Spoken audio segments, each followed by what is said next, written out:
Welcome to Carcast. We just went on a walk, and I am just feeling my best self right now. Yeah, we took Rue to the dog park.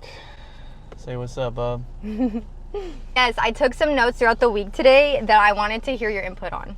All right. Being honest on Instagram polls when you think they're anonymous. So for the longest time, you know what I'm talking about, like the polls on Instagram? Mm-hmm. I thought they were anonymous. And so I'm out here being like brutally honest. Yeah. As you should. Yep. But there's certain things where like you don't want to be too honest because like you don't want to hurt someone's feelings. Yeah. But because I thought it was anonymous, I was going hard. Like, oh, is this ugly? Yes. Yeah. And I guess what I'm asking is like, do you think a lot of people are their true self when things are anonymous? Like, I don't know where to go with that, but do you know what I'm saying? I get what you're saying. And I feel like when things are anonymous, it makes people be more honest because it takes the attention off of them. Like, I even feel like that's why they do a lot of anonymous, like when scientists do like trial runs and tests, they make them anonymous because they feel like they're going to get more honest feedback. Like it'll be biased. Yeah, it'll be unbiased. I mean, yeah, I was going to say it was biased if they did know. Yeah, exactly. So I feel like when people know like the Instagram polls, I feel like a lot of the time on Instagram polls, when people do know they're seen, they'll just say what they think the person wants to hear, which is actually not helpful at all. So then do you think that's almost like people wanting to be accepted? Because, like, what if I say the wrong thing? Like, or you don't even think it's... I don't know. I feel like people want to look their best self. And sometimes I feel like people think by being honest, they're not. Because then it makes them mean or it makes them something. I don't even know the word. No, I think it has something to do with being accepted or fitting in. Because I feel like you look your best, for me at least, when you're being honest. Yeah, I mean, you should be honest. And it's just so funny that I was out here just, like... I preach to be honest. Yeah. And then... You know, honestly, I don't even really vote on those polls anymore. I just keep to myself. Okay, so have you ever noticed, like, if you don't know something, or for me, if I don't know something, I'm going to go full force. Like, if I don't know something is dangerous, I'm just going to do it because I don't have that in my head or something like that. So with that being said, does that mean that mindset is everything? Like, if you don't know something, I feel like you usually handle situations differently. 100%. If that makes sense, yeah. 100%. It's like, but I also feel like sometimes when you don't know something, you're also more cautious. Yeah, because the unknown. All right, let me say, like, how do you feel if I went and dropped you, like, downtown San Francisco compared to, like, where we live? Mm-hmm. Yeah, I get what you're saying. Like, if I'm not familiar with an area, I am going to be more cautious because I don't know what's going to happen. Yeah. Okay, so in that context, I could see that. But, like, for example, what I was thinking is, like, when I was driving home that one day, and I was just, like, driving, I was fine, and I didn't know that someone had just gotten shot on that road. Yeah. So I'm driving, I'm great, like, nothing is affecting my PTSD. But the minute that I knew that, all of a sudden, I'm in a bad area, I'm so scared, something's going to happen to me. And so I like your perspective, because I didn't think about it that way. But it's just so interesting. Your mindset really is controlling how you're perceiving your surroundings. So... From your perspective, I feel like what you're looking at is like ignorance is bliss. Which is how I got robbed. You know what I mean? Like, I don't know about it, so therefore I'm not affected by it. Yeah, I guess so, which is not a good way to live. Well, yeah, which definitely doesn't stop it from happening regardless. It just makes you feel okay in the moment. Yeah. That's a good point. So I honestly feel like if you're being smart, most likely you would be more cautious if you were somewhere that you were not familiar. The reason I bring that up is because... when I used to go to Oakland a lot and stuff, I was always more aware of my surroundings because I might get robbed in certain areas I was in. But was that because you were aware that maybe a certain area is worse, or you just didn't know because you weren't familiar with the area? Honestly, that's actually true, because if I'm somewhere like that I don't know, but it's like an upper class neighborhood, I'll still leave my car unlocked, or I won't pay attention. That's interesting. And that's your mind telling you that you think it's safe, but you don't know. Yeah, I don't know. So I do think mindset has a lot to do with, Okay, this one, I don't know if this could be a whole podcast, but do you think there's a difference between toxic and trauma? A person being toxic or a person still just trying to work through their trauma? Or is someone that's working through their trauma a toxic person? I mean... so... Okay. So I think there's levels to it. It's okay. I mean, it's normal. Honestly, I feel like most people have some sort of trauma in their life that they went through that... Depending on what it is, it could be more severe, less severe. It could be a bigger situation that caused less trauma, so it's always the individual, right? Like somebody can get shot in front of somebody, but it couldn't really, maybe it doesn't cause really that much trauma for that person, but if it happened to someone else, they would be like ruined, right? But I also feel like in a relationship or in friendships, like any relationship, trauma is okay as long as the person is working through it and not burdening other people with it. It can be unconscious sometimes, which is important for the other individual to be understanding at first, but how long? Yeah, I think it comes down to a question of how long. And if it continuously happens and doesn't get better, I feel like it can be toxic. Yeah, because you should be wanting to work through things, and if you're not having that willingness at some point, you're kind of just accepting, this is who I am, I went through this trauma and accept me. Which creates a toxic individual. For sure, because yeah, I feel like you need to be open-minded. Well, that's good, because I feel like that's very true. A lot of people do go through a variety of traumatic experiences, and they shouldn't be deemed just toxic. If they're willing to work through things, and I mean, I know, like, for example, I feel like sometimes I get really defensive and stuff, and don't get me wrong, like, I need to work on it, but I feel like that's not, like, it's stemming from trauma, not just because I just always think I'm right and I whatever. But go ahead. But I also feel like it's not okay for me to be like, well, you know, in my childhood, Yeah. you know, like, at that point, I'm an adult, I need to take ownership, and I think that's when it becomes toxic. Like, I guess, like, yes, like you said in the beginning, like, you need your partner or whoever to be understanding that you're working through something, but the fact that you're actually working through it, you're not just accepting it. You like triggered a thought in mind, because I see where you're coming from, but I almost feel like toxic behavior 99.9% of the time comes from trauma. If you really think about it, like, it's that 0.01% of people that are just toxic people, right? It's rare, but there are just toxic people out there. They may have had a good life, but they just love drama or something, right? I feel like that would identify someone as just a toxic person. Feeling trauma or feeling vulnerable in a situation where you're so uncomfortable, or, you know, places like that cause that trauma, which causes you to act toxic towards other people because they're not the ones that inflicted that on you. But you create maybe a toxic environment because you're inflicting your toxic past into that, whether you realize it or not. So, like, for example, if someone got cheated on, then in their new relationship, they're going to have trust, all of this, and that's going to create potentially toxic things in the relationship, because if that was never an issue within the relationship and they continuously are bringing it in, now it's becoming toxic. So let's go off that example. So for me, right, let's say you were cheated on in the past. We started dating. You have trust issues, right?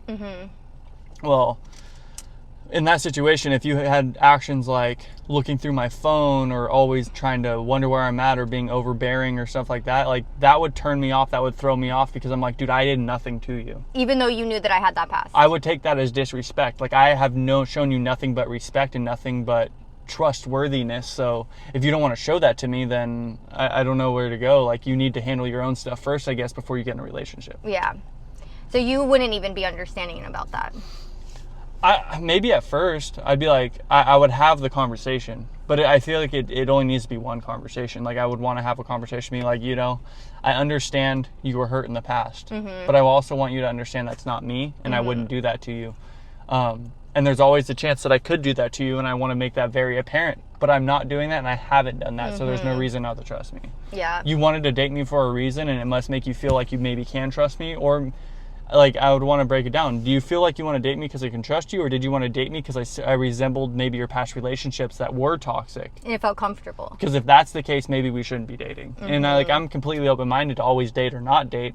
We just need to see what's going to work and what's not, and why we're even here in the first place. I feel like basically in conclusion to all of this is you need to be willing to work on it. There's nothing wrong with you if you've been through something traumatic or you whatever, but if you're not willing to work on it, then it can become toxic, and that's when it becomes an issue. And in that case, I think that's when it becomes a red flag. Exactly. But I don't think just because someone got cheated on or something, or like, for example, when we're watching Love at First Sight, they're like, oh, it's a red flag that he's never been in love. I want to hear what you have to say, but I personally don't think that's an issue, because that means that he's not just throwing his heart everywhere. Like, he's really looking for something real, and I don't think that's a red flag at all. But I mean, maybe it could be perceived as that because they're not willing to open their heart. Like, I don't know. I mean, I feel like red flags are very individual. There's a couple basic ones, right? But like, with that situation, I don't necessarily think that's a red flag. I can see why it can be viewed that way. Like, I'm looking at both sides. Like, all right, guys, we had to move locations because my phone overheated. But we're going to stay on topic. So what we were talking about is red flags, and we were watching Married at First Sight. and he's never been in love, and how his significant other thought that was a red flag. So I saw both sides of it. Like, I can see that because maybe he's unwilling to be vulnerable, and that could be a red flag. And I think that's where that person was coming from. Yeah. But it also is a beautiful thing because when he gives it to you, I feel like he's going to really give all of him. Like, he's not just telling anyone he loves them. Right. But see, why I don't think that's a red flag is because I think that stemmed from trauma. I don't remember exactly his whole story, but there's a reason that he's not just giving his heart up. So then that falls back to trauma or toxic. Yeah. And I think because he got married, he's obviously willing to open up his heart. So I don't know. I don't think it's a red flag. I mean, at the end of the day, looking at his story, I feel like all right, so the way I feel about trauma and red flags is every case is individual, so you cannot judge a book by its cover, and I just want to leave it there. Yeah. Like, basically, just every case is individual, and you either are willing to take the chance or you're not, and if it is a red flag, just be strong enough to leave the relationship. That's it. Right. Or stay and work on it. Giving too much in a relationship and not receiving the same in return. How do you feel about that? I feel like that can... I guess today's topic is toxicity. I feel like it can be toxic if one person is giving way too much and not receiving what they need, because it can appear like one is giving a lot, but it might not be to that person because it comes natural to them. So it depends on your needs and wants as an individual and finding the median between the two. What do you mean comes natural to them? Comes natural to the person that's giving or the person that's receiving? The giving. So like let's say it comes natural for me to wake up and just make us breakfast, right? But I don't feel like I'm over giving when I do that. Because that just feels natural for you to do that. Because I just do that. And don't get me wrong, I would like having you do that as well, but it doesn't really affect me because you give to me in a bunch of different ways. So it's about like, what do I need, what do you need, and meeting those needs. It's not about me. I think where it becomes toxic is me giving you what you need all the time, even if it's hard for me, and you not doing the same in return. And like putting yourself in a bad position just to accommodate to what I need. Exactly. Yeah, I feel like this could apply in both like romantic relationships and friendships, because I've also been in friendships where I felt like I gave so much. And it became a point where it almost felt like it was expected. So when I kind of tried to like lay back, it was kind of like, oh, why are you being so mean? What happened? Why are you being so distant? Yeah. When in reality, that's not the case at all. And I just feel like it's hard sometimes. You don't want to upset your partner and let them know like, hey, I'm feeling this way. But also, if you can't have that communication, how are you ever going to move forward in your relationship? Exactly. Rue's a good example.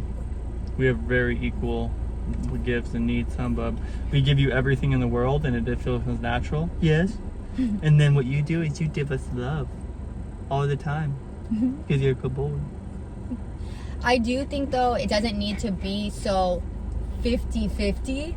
Like you said, if as long as we're mutually meeting each other's needs and helping each other out, that doesn't mean that it needs to be 100% even all the time. As long as we both feel like our wants and needs are being fulfilled, then I don't feel like we don't have like, yes, you do cook for us a lot of the time, and like I'll do the dishes or something, but like if you decided, you know what, I'm really tired, I don't want to cook tonight, I would be willing to try to figure something out. Maybe it's not going to be as gourmet as what you cook, but I would be willing to do that. I wouldn't be like, well, that's your responsibility, we're not eating tonight.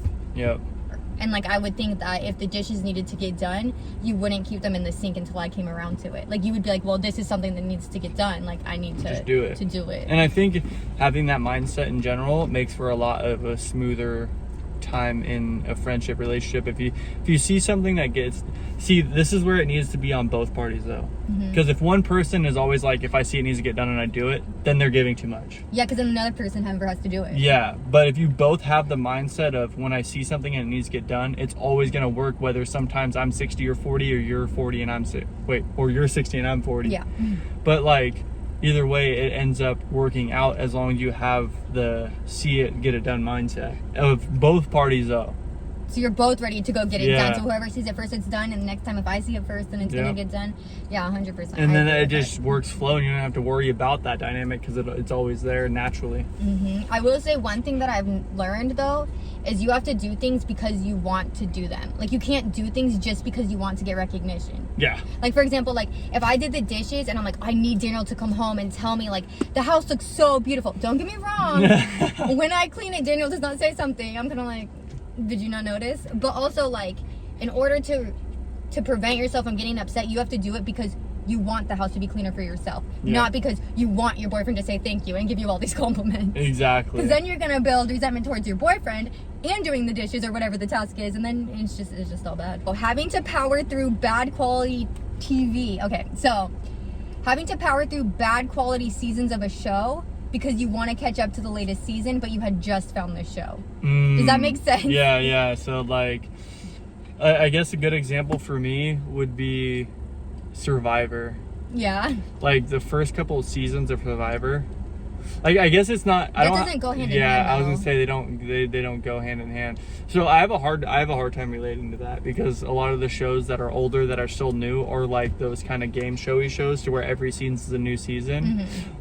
The ones we did, I know one, Challenge. The challenge. We had to power through a couple bad ones, but there's still some that we can't even watch. I was just gonna say, because I've never watched The Real Housewives, Yeah. but I'm trying to like get into it because I need a new show.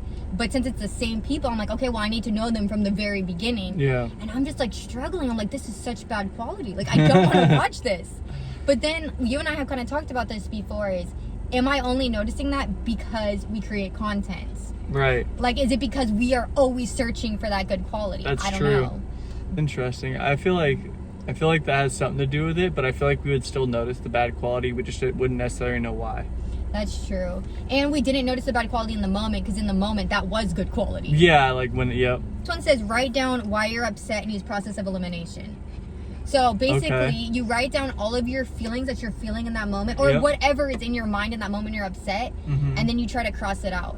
And I could like relate to that because sometimes I think that I'm upset about one thing, and then that's actually just a tangent off of the real issue. Yeah.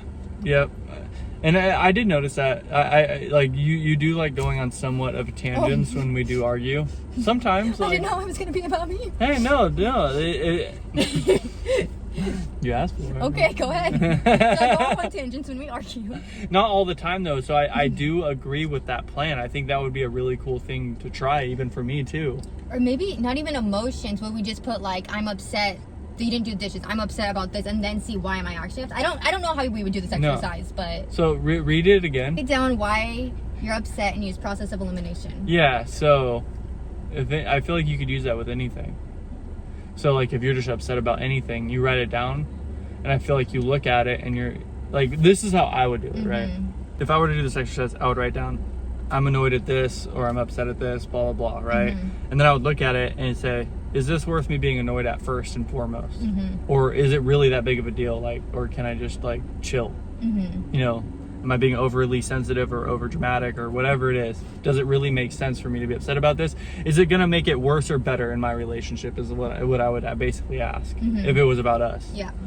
And then secondly, if it is more important, then I would be like, okay, why am I upset about this? And then have a conversation with you. But if not, you would cross it off and realize like that's not even the issue that I'm dealing with because I can get over this. But I think you're right. Writing down all the things that maybe have gotten me to this point and realizing like, oh yeah, exactly. Like, I think what you said would be doing both, right? would it? I think so. Okay, explain please, because I don't see that. You said, would we be writing down your emotions, or I'm upset that you didn't do the dishes, right? But I think what would be really good is if we kind of did both.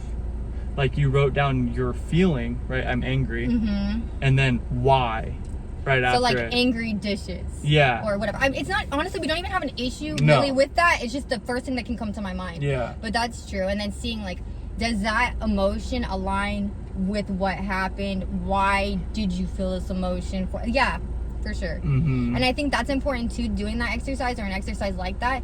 So then you're not speaking in the moment of being upset, because I feel like you can never have a productive conversation when you're upset, because your mind is just everywhere. 100%. And so it's like almost forcing you to not only work through your feelings before communicating them, but taking that moment so you don't overreact. Yep, exactly. So it's like a win-win. For sure.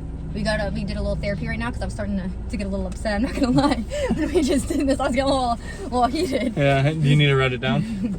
That's fine. I just don't want to keep talking about it. But anyways. I'm not upset. That's good. That's what keeps us leveled out. Brew, you got anything to say? You gotta say it here. Yeah. You gonna say bye for us? You gonna say we're gonna see you in the next one? All right, guys. That was our episode of Carcast for today, and we will see you soon.